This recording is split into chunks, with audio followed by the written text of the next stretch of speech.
துறை அமைச்சர் அவர்கள் பேசிய பிறகு மாண்பு எதிர்க்கட்சி தலைவர் அவர்கள் நீங்க தொடர்ந்து இதை உங்கள் கருத்துக்கள் நீங்க பதிவு செய்யலாம். மாண்பு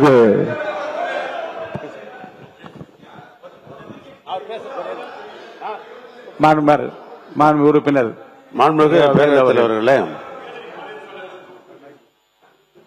இந்த மாமன்றத்தில் நீங்க ஒரு மூத்த உறுப்பினராக இருந்தால் பேரவைத் தலைவராக வந்திருக்கீங்க. விதிகள் எல்லாம் உங்களுக்கு எல்லாம் தெரியும். கேள்வி நேரத்திலும் சரி, கவன ஈர்ப்பு தீர்மானத்தில் குற்றச்சாட்டு சொல்லக்கூடாது என்று நீங்க அடித்து கொடுத்திருக்க புத்தகத்திலே இருக்கிறது. எங்களுடைய எதிர்கட்சியினுடைய மாண்புமிகு எதிர்கட்சி தலைவர் அவர்கள் ஒரு அரசினுடைய கவனத்திற்கு இந்தந்த சம்பவங்கள்லாம் நடைபெற்றிருக்கிறது கவனத்தை தான் கொண்டு வரார். இல்லைங்க, கவனத்தில் குறிப்பிட்டிருக்க விஷயத்தை பற்றி மட்டும்தான் பேச அனுமதியை தவிர தமிழ்நாடு முழு சம்பவங்களை வரிசைப்படுத்துகிற போது பதில் சொல்ற உரிமை நான் உங்களுக்கு தரணுமா இல்லையா? ஒரே நிமிஷம்.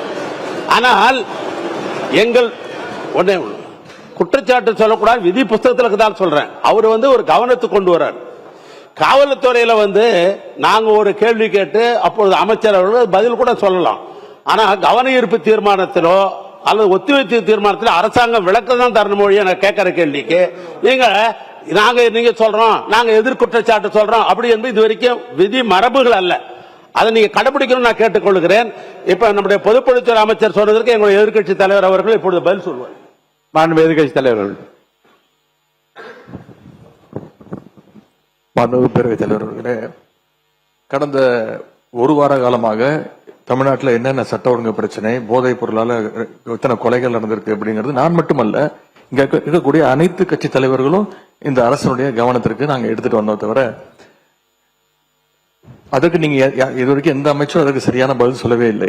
ஆனால் மாறாக உங்க ஆட்சியில் எப்படி நடந்தது, உங்க ஆட்சியில் எது நடந்தது அப்படின்னு குறை சொல்லிக் கொண்டிருக்காங்க. அது போட்டோ தான் காட்டினாரு, எஃப்ஐஆர் பதிவுப்பட்டிருக்கு அப்படின்னு சொன்னாரு. இது என்ன தெரியுதுன்னா, எங்களுடைய ஆட்சியில நாங்க நடவடிக்கை எடுத்திருக்கிறோம், நடவடிக்கை எடுக்கப்பட்டிருக்கு எங்களுடைய ஆட்சியில. நாங்க கேட்கறது ஏன் உங்க ஆட்சி நடவடிக்கை எடுக்க மாட்டேங்கிறீங்க அப்படிங்கறத நாங்க கேட்கிறோம். அவர் ஒரு போட்டோ காட்டுறாரு, பேசி முடிக்கட்டும். அமைச்சர் அவர்கள் ஒரு போட்டோவை காட்டினாரு. இன்னொரு வீடியோ ஒண்ணு இருக்கு, எல்லாருமே பார்த்தாங்க, ஒட்டுமொத்த இந்தியாவே பார்த்துச்சு, உலகம் முழுக்க பார்த்தாங்க. இருக்கக்கூடிய அமைச்சர் ஒருத்தர் போதைப் பொருள் பவுடராக நுணுக்கி அதை என்ன பண்ணாருங்கிறத விளக்கம் கொடுத்துட்டாரு. போதும், அது விளக்கம் கொடுத்துட்டாரு, முடிஞ்சு போச்சு. அதை பற்றி பேச வேணாம், அதை மட்டும் நீக்கி விடுகிறேன். நீங்க பதில் சொல்லியாச்சு, உட்காருங்க. திரும்ப அதை பத்தி பேச கடந்த அவங்க திருப்பி குற்றச்சாட்டு வைக்கும்போது நாங்கள் அதை குற்றச்சாட்டு வைக்குவோம். அது மட்டும் இல்ல, கடந்த 5 ஆண்டுகளாக போதைப் பொருட்களை ஒழிக்க நாங்க எங்களுடைய தலைவர், எங்களுடைய முதலமைச்சர் சரியான நடவடிக்கை எடுக்கவில்லை என்ற ஒரு கருத்து இங்கே வைக்கப்படுகிறது. அது தொடர்பாக சில கருத்துக்களை இங்கே நான் கூற விரும்புகின்றேன். ஆட்சிக்கு வந்த ஒரே ஆண்டுல எங்களுடைய தலைவர் அவர்கள் போதைப் பொருள் இல்லா தமிழ்நாடு என்ற இலக்கோடு மதுவிலக்கு அமலாக்கத்துறையையும் நார்காட்டிக்ஸ் இன்டெலிஜென்ஸ் பியூரோ சிஐடி என்ற இரு பிரிவுகளை ஒன்றிணைச்சு இபிசிஐடி என்ற புதிய பிரிவை உருவாக்கினவர் எங்களுடைய தலைவர் திரு முத்துவேல் கருணாநிதி ஸ்டாலின், அன்றைய முதலமைச்சர் அவர்கள். அவர் அன்றைக்கு அப்படி செயல்பட்டதால் தான் கடந்த 5 ஆண்டு கால திராவிட மாடல் ஆட்சியில இதுவரை இல்லாத அளவுக்கு ஒரு விழிப்புணர்வை ஏற்படுத்தி போதைப் பொருட்களை தொடர்ந்து எங்களுடைய அரசு பறிமுதல் செஞ்சது. இது தொடர்பான புள்ளி விவரங்கள் தேவைப்பட்டாலோ அவர்கிட்ட இருக்கு, அமைச்சர்கிட்ட இருக்கு. கூடுதல் தகவல் தேவைப்பட்டாலோ அதை நாம எங்கேயும் போய் தேட வேண்டிய அவசியம் இல்லை. இந்த ஆட்சியில இன்றைக்கு சென்னை மாநகர கமிஷனர் நியமிக்கப்பட்டுள்ள திரு அமல்ராஜ் IPS அவர்கள் கிட்ட இந்த அரசு கேட்டுச்சுன்னா அவரே இந்த தகவல்களை தெளிவா எடுத்து கொடுத்துருவார்.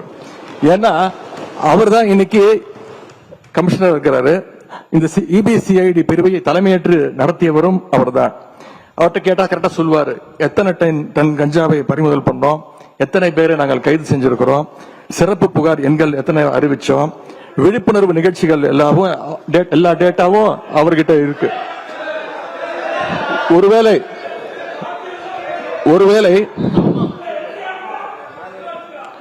ஒருவேளை எங்களுடைய திராவிட மாடல் ஆட்சியில போதைப் பொருளை தடுக்கிற செயல்பாடுகள் சரியா நடக்கல அப்படின்னு இந்த அரசு எங்களை குற்றம் சாட்டுச்சுன்னா நான் உங்ககிட்ட கேட்க வேண்டிய கேள்வி, அப்புறம் என்னத்துக்கு அந்த அவ்வளவு பெரிய அதிகாரிய இப்போ இவ்வளவு முக்கியத்துவம் வாய்ந்த சென்னை மாநகராட்சி ஆணையர் பொறுப்புல போட்டிருக்கீங்க என்ற கேள்வி இந்த அரசுக்கு வைக்கிறேன். பொதுப்பணித்துறை அமைச்சர், நீங்க இது குற்றச்சாட்டு அல்ல. அதாவது எங்களுடைய நோக்கம் ஒருவரை ஒருவர் குற்றச்சாட்டல்ல. போதை பழக்க வழக்கம் தமிழ்நாடு முழுவதும் அதிகமானதுதான். எங்களுடைய பிரச்சாரத்திலேயே ஒவ்வொருத்தருக்கும் சொல்லும் பொழுது எங்களுடைய முதலமைச்சர் நாங்களும் சொல்லும்போது பெண்கள் சொல்லியது எல்லா தெருக்களிலும் இந்த கஞ்சா பழக்கமும் ட்ரக்ஸ் பழக்கமும் அதிகமா இருக்குது, நீங்க ஆட்சிக்கு வந்தா ஒழிச்சிடுங்கன்னு எங்களுடைய கையை பிடிச்சு சொன்னது பெண்கள். அதில் நாங்கள் உறுதியாக இருக்கிறோம்ங்கிறத நாங்க பதிவு பண்ணோம்.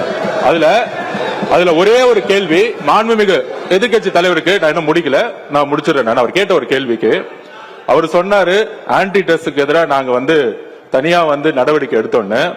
எங்களுடைய ஆட்சியில் ஆன்டி ட்ரக்ஸ் ஆன்டி நார்கட்டிக் டாஸ்க் போர்ஸுக்காக ரூபாய் 264.14 கோடி ஒதுக்கப்பட்டிருக்கு. உங்களுடைய முன்னாள் முதலமைச்சரும் சரி, நீங்கள் துணை முதலமைச்சர் இருக்கும் பொழுது இந்த போர்ஸுக்காக எத்தனை கோடி ரூபாய் நீங்க ஒதுக்கி இதுக்கான பணிகளை நீங்க மேற்கொண்டீர்கள் பதிவு பண்ணுங்க. விவாதம் சரி பேசு. உங்களுடைய ஆட்சியில் இந்த திட்டத்திற்கு என்ன பணிகள் மேற்கொள்ளப்பட்டது? ஒரு பணினா அதுக்கான பட்ஜெட் ஒதுக்கணும். எவ்வளவு பட்ஜெட் ஒதுக்குனாங்க? மாண்பு எதிர்கட்சி தலைவர்கள் பேசுங்க. மாண்பு எதிர்கட்சி தலைவர்கள். பேரவைத் தலைவர் அவர்களே, இன்னொன்னு, போதைப் பொருள் ஒழிப்பு மற்றும் சட்டவிரோத கடத்தல் தடுப்பு பணியை சிறப்பா மேற்கொள்ளும் காவலர்களுக்கு 2 நாட்களுக்கு முன்பு நம்முடைய முதலமைச்சர் அவர்கள் விருதெல்லாம் வழங்கியிருக்கிறார். விருது எதற்காக பாத்தீங்கன்னா, போதைப் பொருள் ஒழிப்பு மற்றும் சட்டவிரோத கடத்தல் தடுப்பு நடவடிக்கையை சிறப்பா மேற்கொண்டதற்காக, கடந்த ஒரு வருடமாக சிறப்பா பணியாற்றியதற்காக 15 காவல்துறை அதிகாரிகள் மற்றும் காவலர்களுக்கு முதலமைச்சர் அவர்களே விருது கொடுத்திருக்கிறாங்க. அந்த 15 காவலர்களுமே எங்களுடைய ஆட்சி காலத்துல பல்வேறு வழக்குகள்ல போதைப் பொருள் ஒழிப்பு நடவடிக்கையை சிறப்பா மேற்கொண்டவங்கன்னு இன்னைக்கு அரசு அறிக்கை கொடுத்திருக்கு. விருது பெற்ற அந்த 15 காவலர்களும் எத்தனை கிலோ போதைப் பொருட்களை பறிமுதல் பண்ணாங்க, எத்தனை குற்றவாளிகளை கண்டுபிடிச்சிருக்கிறாங்க, பிடிச்சாங்க, எவ்வளவு நாட்களுக்கு அவங்களுக்கு எல்லாம் தண்டனை வாங்கி கொடுத்திருக்கிறாங்க, இந்த விவரங்களை எல்லாம் அரசு வெளியிட்ட செய்தி குறிப்பில் தெளிவா சொல்லியிருக்கிறீங்க. போதைப் பொருள் தடுப்புக்கு எங்க ஆட்சியில நடவடிக்கை எடுக்கல அப்படின்னா அப்புறம் என்னதுக்கு இந்த காவலருக்கு முதலமைச்சர் அவர்கள் விருது கொடுத்தார் அப்படின்னு இங்க நான் பதிய வைக்க விரும்புகிறேன். அதே போல அமைச்சர் அவர்கள் சில கேள்விகளை கேட்கிறாரு. அமைச்சர் அவர்கள் கேட்கிற கேள்விக்கு நான் தான் பதில் சொல்லணும் அப்படின்னு அடம்பிடிக்கிறாரு.